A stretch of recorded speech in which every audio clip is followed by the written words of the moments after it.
শুধুমাত্র এই দোয়াটি একবার পড়েন, আল্লাহ তাআলা আপনার 90 বছরের গুনাহ মাফ করে দেবেন ইনশাআল্লাহ।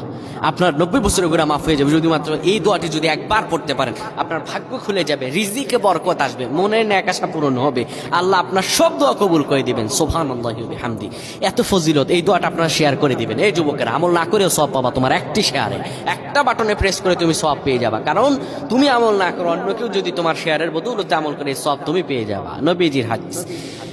আমার ভাইয়েরা, আল্লাহর কাছে দোয়া করা, আল্লাহর কাছে দোয়া চাওয়া, এটি হলো মুমিনদের কাজ। আমার আল্লাহ বান্দাকে বলেন, বান্দারে উদউনি আস্তাজিব লাকুম, আমার কাছে চাও, আমার কাছে চাইলে আমি আল্লাহ তোমাকে দিয়ে দিব। কেউ যদি একবার এই দোয়াটি পড়তে পারে, দোয়াটি হলো রব্বি ইন্নী যালামতু নাফসি ফাগফিরলি। কেউ যদি এই দোয়াটা একবার পড়তে পারে, আমার আল্লাহ তাআলা তার 90 বছরের গুনাহগুলো মাফ করবেন। কবিরা গুনাহ নয়, সেটি হলো